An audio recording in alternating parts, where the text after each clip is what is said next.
Zlatan a fait la différence. Il a révolutionné la Ligue 1, il a révolutionné le Paris Saint-Germain.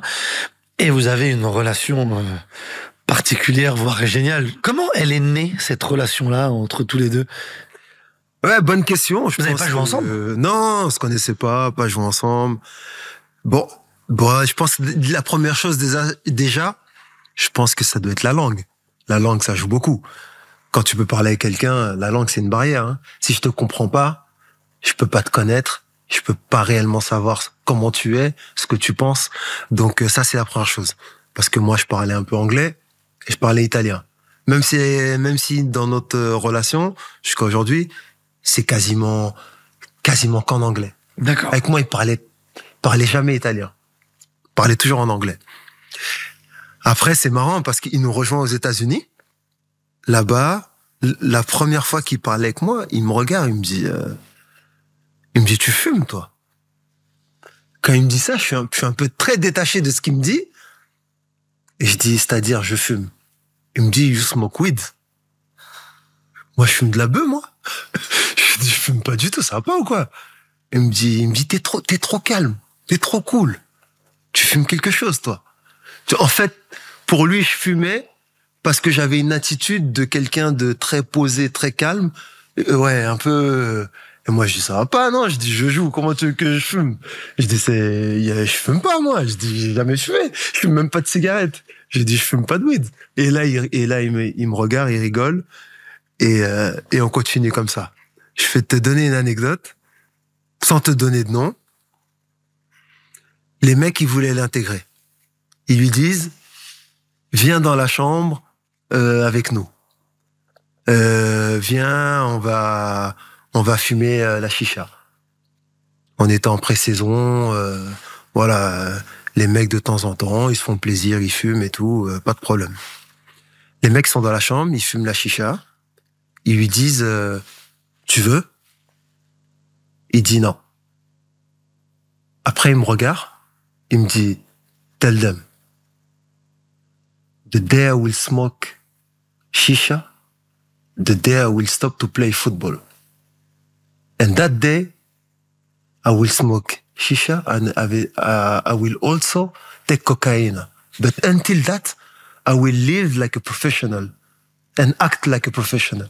En gros, je te dis ça, il me dit, dis-leur, le jour où je vais fumer la chicha, c'est le jour où j'aurai arrêté ma carrière. Et ce jour-là, je prendrai même de la cocaïne, en exagérant. Mais avant ça, je vais vivre comme un professionnel et je vais me comporter comme un professionnel. Wow. Et moi... Et tu leur dis? Je dois dire à des mecs, là, ils sont là. Mais, autant il y a des trucs, tu sens qu'il faut trier, faut pas dire, parce que ça peut créer des tensions. Ça, faut que je le dise. Tout. Faut que je dise tout. Parce que ça, c'est un vrai message. Le mec qui vient d'arriver, c'est Zlatan Ibrahimovic, et il te dit que lui, il vit comme un professionnel, il se comporte comme un pro, et ça, il le fera à la fin. Il faut que je le dise, ça. C'est ses mots à lui, mais il faut qu'il l'entende. Après, chacun fait comme il veut. Et je leur dis, voilà, il a dit, lui, c'est comme ça, comme ça, comme ça, comme ça. Ah, là, ça a mis un froid. Ça a mis un froid. Mais c'était le départ. C'était le départ de la vision du mec et ce qu'il allait à chaque fois être. Tu vois, il y a souvent l'anecdote que Mathieu Bodmer, il a souvent sorti avec les sacs. Ouais, comme j'ai jamais pris mon sac. Moi, depuis l'Ajax, je portais plus mes affaires. Comment ça se fait et tout. Et derrière, oui, il met en place des choses.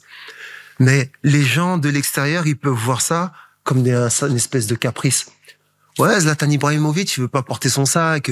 Il a fait porter les sacs de tout le monde, de tous les joueurs. C'est pas ça.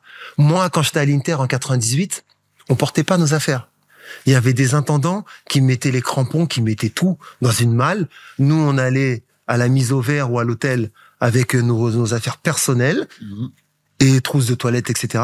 Quand on arrivait au stade pour jouer un match, t'avais tes crampons à ta place, tes protèges tibia, ton maillot, tout était posé. C'est une manière très professionnelle d'organiser et de faire en sorte que le joueur il soit le plus performant possible. Voilà, c'est ça. Certes, ça coûte des moyens, mais derrière, c'est mis en place pour que le joueur il performe. Et non pas tu viennes avec ton sac et peut-être que mes crampons. oh, je les ai pas pris, je les ai oubliés, ou vice versa. Tu vois, lui, il avait cette vision, il avait grandi avec ça. Et donc, il a mis ça en place. Et c'est une manière de professionnaliser et de rendre ça le plus haut et le meilleur possible. Et c'est dans ce sens-là où lui, son arrivée, elle a été impactante. Parce que dans beaucoup de choses, il a fait changer beaucoup de choses. Il arrive avec son aura de joueur, mais avec sa vision et son envie de changer les choses. Et franchement, dans le projet, son arrivée, elle a été pour moi déterminante pour faire bouger et changer beaucoup de choses. Attention, ce qu'on fait monter le PSG de niveau... c'est cette première vague. Oui. C'est pour ça que je compare. Je te prends un exemple Thiago Motta, je te prends un exemple de Thiago Silva, je te prends un exemple de Ibra. Et c'était des mecs, que ce soit à l'entraînement, tu voyais la différence. Tu vois une grande différence entre les semaines de Ligue 1, où c'est des mecs qui étaient sérieux, et tu voyais les semaines de Ligue des Champions, où les mecs étaient en mode 4 fois plus sérieux. C'est-à-dire qu'en gros, il y avait quand même un état d'esprit qui était mis en place pour pouvoir aller chercher la Ligue des Champions et pour pouvoir faire progresser le club et mettre une mentalité pour laquelle, quand tous les joueurs ils arrivent, ils aient cette mentalité-là. C'est une des pierres de l'édifice. Ta génération, cette équipe-là. Oui, même en France, par rapport au beau jeu, etc., je pense que on était l'équipe qui jouait le mieux. Est-ce que tu as dû te régaler? Ah oui. Moi, je me souviens des entraînements au taureau et tout, etc. Si tu rentrais, tu sortais pas tout de suite. Tu vois ce que je veux dire? C'est des moments quand même marquants, avec des mecs qui tenaient le projet, mais qui le tenaient vraiment avec tu vois, une certaine, tu vois, qualité et respect des choses. Je me souviens quand il y a des jeunes qui arrivaient en retard dans le bus, Ibra, il était comme ça avec sa montre, il regardait tout le temps. Tu vois? Et pourtant, lui, il a gagné, je sais pas comment, tu vois, il est bien. Mais il aurait pu s'en foutre. Mais non, il était là. Quand les mecs, ils arrivent en retard, c'était des petits mots. Même, t'arrivais à 30, pourtant c'est rendez-vous à 30. Fallait arriver avant. Quand t'arrivais, mais les gens, tu sais, en France, ils aiment bien dire oui, ouais, Ibra, il dominait tout, donc, non. C'était un professionnel. Regardez, moi, j'arrive à Paris, je viens de Toulouse. Nous, c'était les amusements tous les jours à l'entraînement. On était là entre potes, ça rigolait, c'était marrant. On était sérieux aux entraînements. Mais quand je suis allé à Paris, mes premiers entraînements, je suis en mode, mais on fait pas le même football ici, en fait. Grand monsieur. Grand monsieur. Déjà, la première fois que je le vois, parce qu'en vrai, je l'avais jamais vu. Je l'avais jamais vu. On s'était que parlé au téléphone.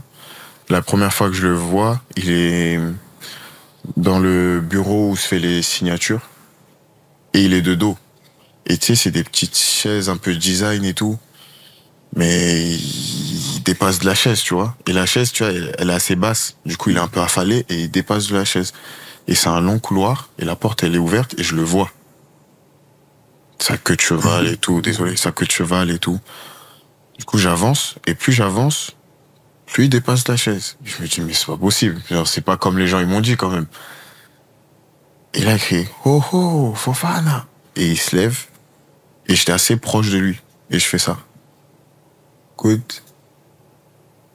Et je suis pas petit quand même. Et je fais, good. Et il me serre la main comme ça, il dit, good. Dans son regard, dans son approche avec toi, tout de suite, il va te poser une question, tu vas répondre par oui ou par non. Tu sais, tu vas pas faire la petite blague comme si oui ou non. T'as mangé? Non, pas encore. Tu vois? Et après, il est là, ramenez-lui à manger et tout. Tu veux manger quoi? Bah là, je sais plus ce que je veux manger, tiens. Ouais, j'ai plus faim, un truc simple. Je veux pas déranger. Et je commence à manger, tu sais, j'avais un haut blanc. Et il dit, mais ta serviette là, tu vas être sale pour la conférence de presse et tout. Et je fais ma serviette et tout, je fais pas ça. Tu sais, mais bon gars, tu vois, entier. Tu sais que si t'es bien avec lui, il va être super avec toi. Mais si t'es un peu comme ça avec lui, eh ben il va te pourrir. Il est droit. Il est droit. Qu'est-ce qu'il t'a dit qui t'a marqué? En tout cas, la relation qu'on a, c'est très... je sais, ça se sent qu'il m'aime bien. Tu sais, comme je viens de te dire, c'est un mec droit. Donc le mec, s'il aime bien ta manière de jouer, il va venir beaucoup te parler. S'il aime pas trop, il sera un peu en retrait, il va te donner quelques conseils, mais toujours très simple. Ouais, c'est un gars entier. Quand il tape pour de vrai. Mais quand il est content, tu sais, le papa. Il est content dans son coin, mais pas devant toi. Comment ça se passe pour aller au Milan? Alors, comment ça se passe Qui pour aller au Milan? t'appelle? Bah, c'est Galliani. Galliani qui m'appelle. Mais Galliani qui m'appelle parce que Zlatan et Thiago Silva ont appelé Galliani pour leur dire, écoute, il y a Jérémy Ménez qui est libre, prends-le tout de suite. Parce que c'est un joueur exceptionnel, donc prends-le tout de suite. Et c'est pour ça que ça s'est fait assez rapidement, parce que du coup, lui, il m'a appelé. Ce sont les meilleurs agents, en fait. Les meilleurs agents. Mon agent m'a appelé en me disant que voilà, Milan voulait te rencontrer, etc. En plus, j'étais à Ibiza à cette époque-là. Et donc, on se rencontre à Ibiza. Les plus grandes stars, on va citer avec qui on a joué au PSG, Beckham, Zlatan, Thiago Silva. C'est les mecs les plus gentils, les plus cool. Alors oui, ils peuvent te prendre la tête à l'entraînement quand tu vas peut-être pas faire un effort ou pas te replacer, mais parce que c'est des mecs qui ont envie de gagner, tu vois, ils ont envie de gagner, ils veulent gagner tous les matchs, donc ils ont ça dans le sang. Mais après, c'est des mecs tranquilles. Donc en vrai, ils sont super cool. Et c'est plus, j'ai envie de te dire, les gens qui sont au niveau plus bas, qui se la racontent un peu plus, j'ai envie de te dire. C'est souvent comme ça, tu vois. Et moi, je peux te le dire parce que j'ai vécu avec les plus grands et j'ai vécu aussi dans les, tu vois. Et mon avis sur ça, c'est que les joueurs, les grands champions comme on dit, bah, généralement c'est les mecs les plus cool.